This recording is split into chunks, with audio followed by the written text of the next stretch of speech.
Yes. So sure. Yeah. Okay. Well, welcome to the second session.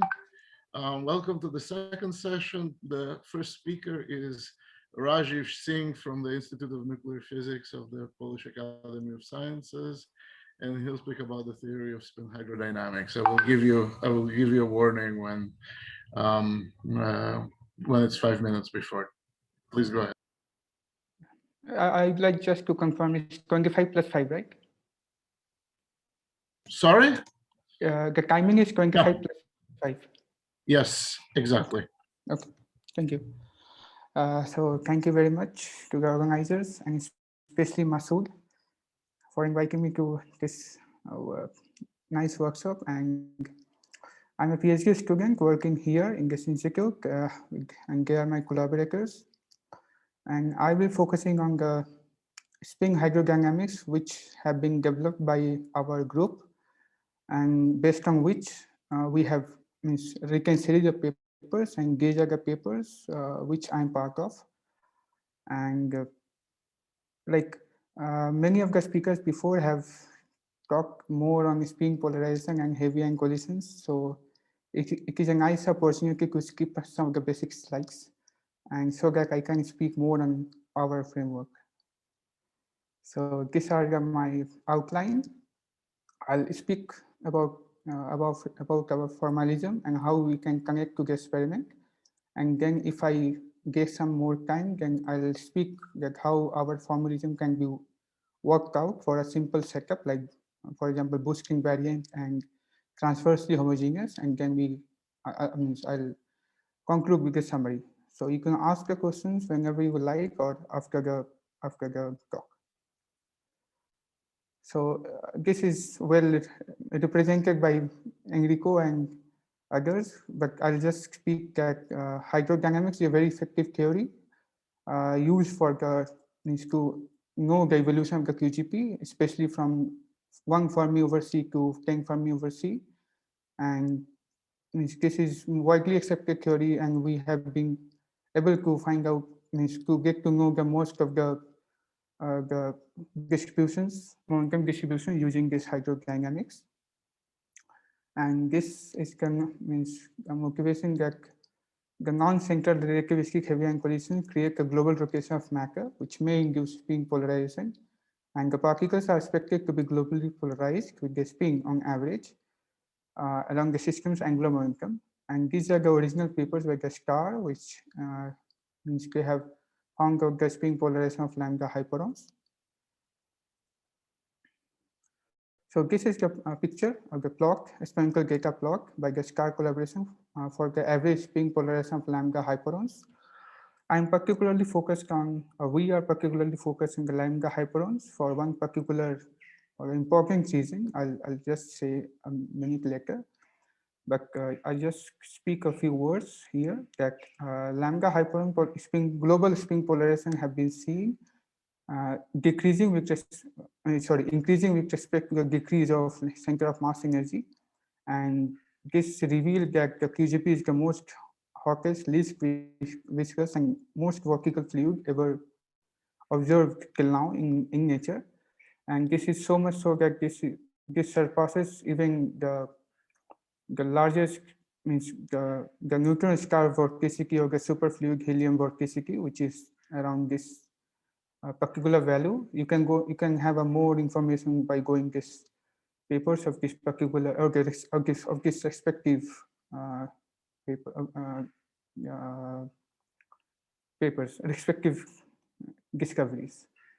Yeah.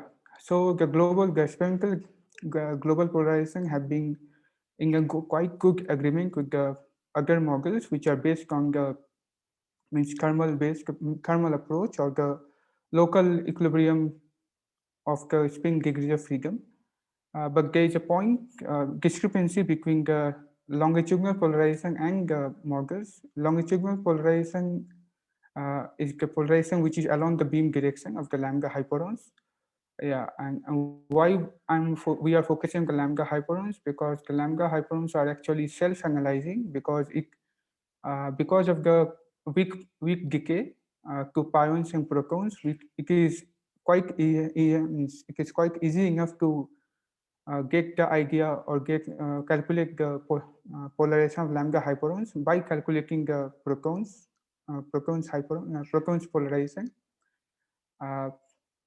Yeah, so the models which are based on this thermal based models, which have good agreement between the global polarization and the experimental data, have the discrepancy on agreeing between the longitudinal polarization data and the models. So it indicates that the spin degrees of freedom have a non-trivial dynamics, and it somehow indicates that we should include the spin degrees of freedom or into the standard perfect fluid hydrodynamics. So our framework is the first of this kind, where we have included the spin degrees of freedom to formulate the spin hydrodynamics, and I'll just speak about this now. Before that, I'll just say that understanding this spin polarization will lead us a step forward to understand this the characteristics and formation of QGP all means overall, and understanding this QGP will allow us to understand better the universe, the early universe, which is just some microseconds after the Big Bang. So this is a bigger picture which we all having in mind. So I'll go to the methodology of the framework. Yeah. So spin, to include the spin degrees of freedom into ideal standard hydrodynamics. Ideal standard hydrodynamics consists of two conservation equations, conservation of energy momentum tensor and conservation of charge. And to include the spin degrees of freedom into the standard hydrodynamics, we have followed the GLW formulation, where this total angular momentum consists of two parts, orbital angular momentum and spin angular momentum. And because of the conservation of total angular momentum, we have the conservation of spin, which is equal to the antisymmetric differences in K mu. And because of this GLW K mu symmetric energy momentum tensor, which is usually the case for the ideal perfect fluid hydrodynamics, the K mu is symmetric, we get this conservation of spin separately. So conservation of angular momentum implies the conservation of spin separately in this GLW formulation. And these two papers are actually the first papers by our group, Wojtek and their collaborators, which formulated this framework. And if you want to know more about the GLW form of GLW formulation, you can go this book and have a look. Okay, so I'll just give out some steps which are required to go through our framework. We will first solve the perfect fluid hydrodynamic equations with a spin, and then we evolve the spin on top of this hydrodynamical background. And then to connect with the experiment or to get the results which can be compared with the experimental data, we have to determine the Pauli-Lubensky vector on the freeze-out hypersurface, and then we will calculate the spin polarization of particles in the lambda on the particle rest frame. And this spin polarization is actually a function of three momenta of particles, which and then we can compare with the experiment. This paper is actually the paper on which this talk is briefly based on. Yeah. So now I'll go to the conservation laws. So to get the hydrodynamical background, we have to solve two conservation laws. Conservation of baryon for single conserved charges. For single conserved charge, I have this conservation of baryon number, where n alpha is this, and this n is actually depends on T and mu, temperature and baryon chemical potential. And for the either relatively gas or massive particles, this n0 is a number density for the either relatively gas or massive particles. And this is the conservation of energy and linear momentum. And for the perfect fluid, this is the usual form which we all know. And this epsilon and P is the energy density depending on temperature and baryon chemical potential. And this epsilon 0 and P0 are the energy density and pressure for the case of either relatively gas or massive particles. So these two conservation laws have to be solved, which gives us 5 equations for 5 unknowns. 5 equations, and 5 unknowns are this mu and T, and the 3 independent components of the hydrodynamic flow vector, which has to be solved to get the hydrodynamic background. And on top of this, we will solve and evolve the spin. So this spin hydrodynamics does not give out the information that how is a spin is how the spin is originated, but it will give out the information that how spin is evolving in the system. So this is the conservation of law of the spin, and this spin tensor is defined in this form. And A0, B0 are the thermodynamical coefficients, which can be known from the previous solutions from this two by solving these two conservation laws. And then I'll go this omega mu nu is actually the spin polarization tensor, which can be parameterized in this form in terms of kappa and omega. And this kappa and omega will give us together 6 independent components, which are given here in red form. And this U together with X, Y, and Z can form a 4 vector basis, satisfying this normalization condition. And these 4 vectors are very useful to get the evolution equations for this spin components after projecting to the conservation of spin. One important point is that we have restricted our calculations here to only the first order term or leading order term in omega mu nu because of 2 reasons. The first is that this is enough to get the comparison with the experimental data, and the second reason that if you go to the higher order terms, then this omega mu nu will induce anisotropy, and that is the work for future, but for now it is reasonable and enough to consider only the leading order term in omega mu nu and do our calculations. Now I'll speak about that how we can connect with the experimental results, or we can compare our results with the experimental data. For that, we need to find out the average spin polarization, and this is the expression for the average spin polarization of particle. The first is the total Pauli-Levinsky vector, and the denominator term is the momentum density of all particles. For this, we need to calculate the element of the Friese-Haupt hypersurface, and then it can be calculated simply. For a very simple setup like a Biochemical flow, it can be calculated analytically, but for higher dimensional setup like 1 + 1 or 3 + 1, we have to go in numerically, and then it can be easily solved. So after getting this average spin polarization per particle, we have to boost it using the canonical boost in the particle rest frame, and then this is given in terms of px, py, and pz.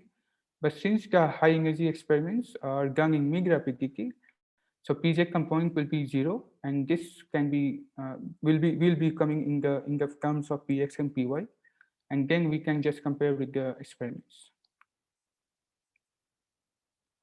So this formalism is which I just briefly overviewed. We have solved it for particular simple setup, and this was the first example for which we have used our framework. And I'll just explain some results of this paper. So based on this Biochemical flow given in this paper, this conservation of charge and conservation of energy momentum tensor comes out in this one-dimensional partial differential equation, which is very easy to solve analytically and numerically. And this will give us the plot of this chemical potential and temperature. These are the initial values which we have taken: large baryon chemical potential and small initial temperature with the mass of lambda hyperons, and this is the typical evolution time from 1 Fermi to 10 Fermi.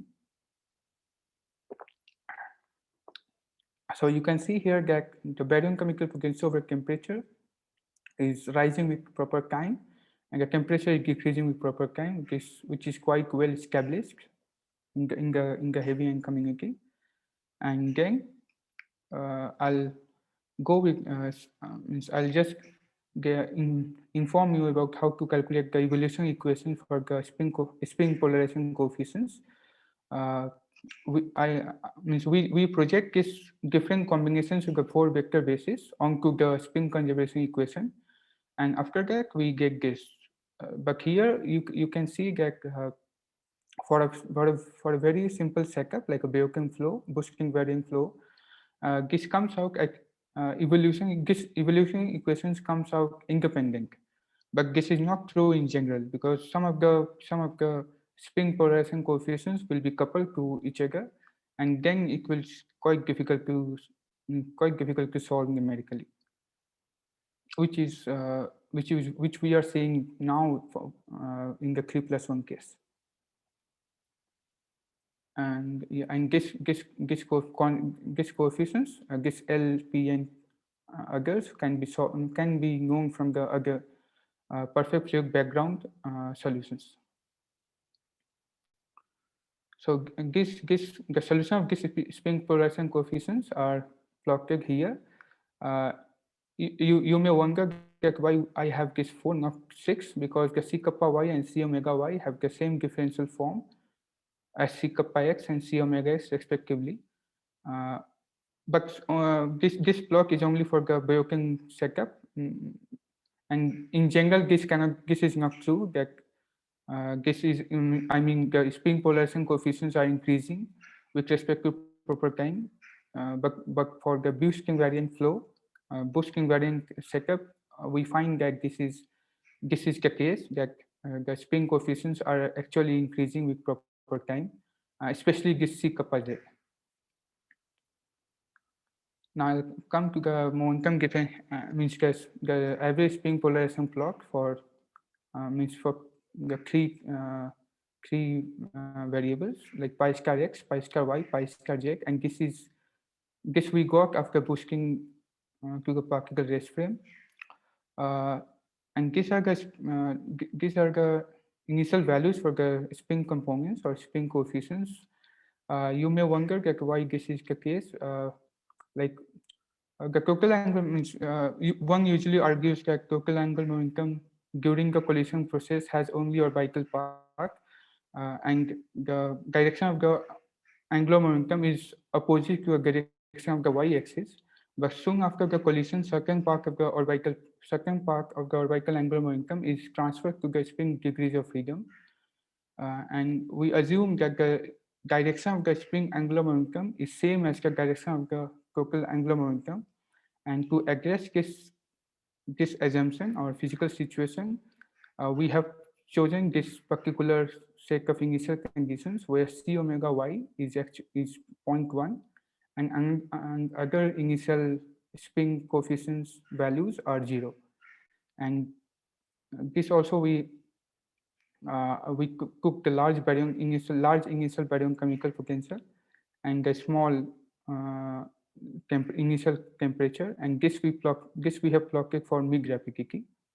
So you can see that the longitudinal, we have seen the longitudinal structure for the pi star z, and the pi star y is negative because we assume that the spin angular momentum direction is same as the total angular momentum direction, which is opposite to the y-axis. So pi star y is negative. And since we have done this calculation for the mid rapidity, so pi star z is 0. So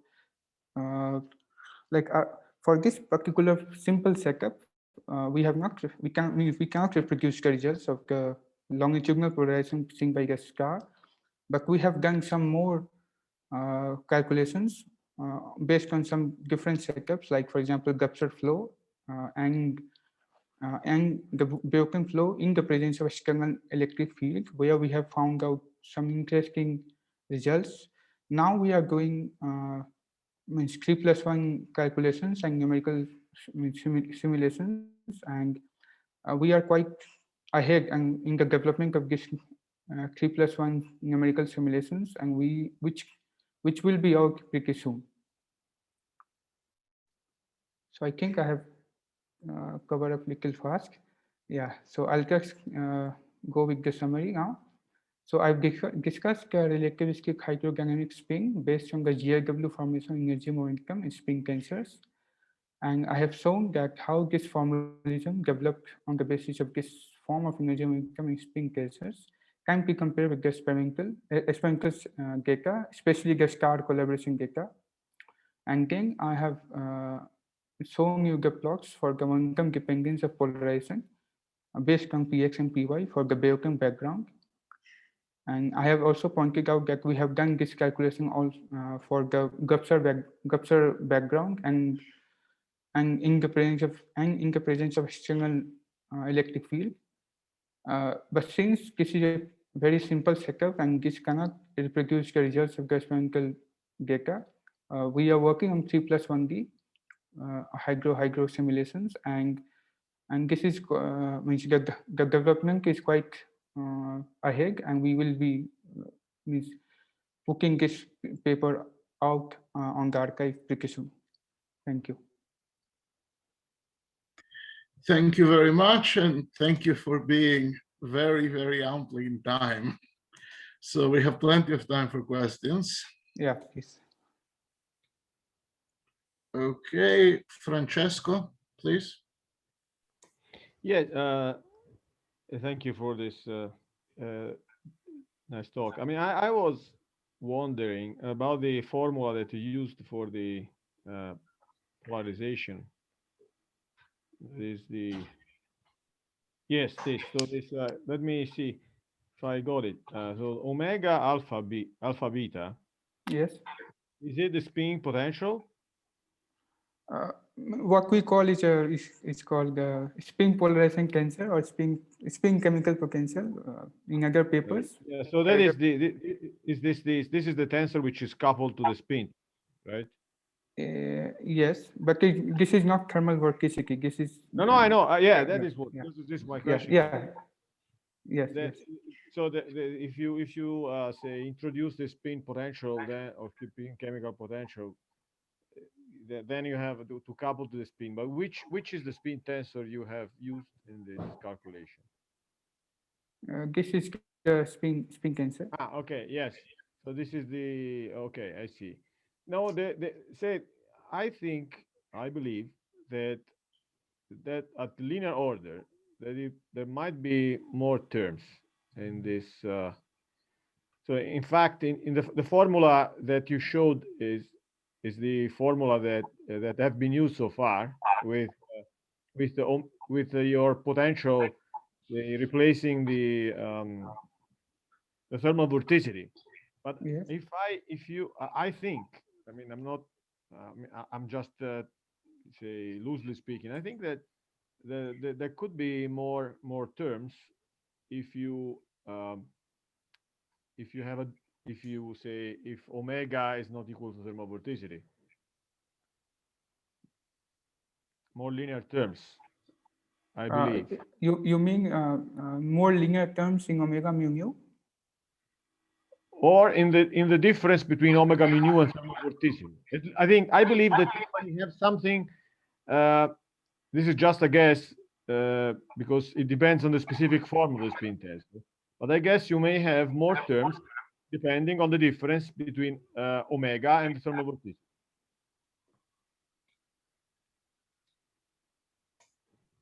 I don't know if you think this is possible. Probably, I don't know. Maybe Wojtek can have this comment on this. Wojtek, I saw you raised your hand. Yes, okay. So this calculation corresponds to what in Enrico's language would be the approximation of local collision term, right? So, and then spin becomes conserved, and then we have just additional Lagrange multiplier. Yeah.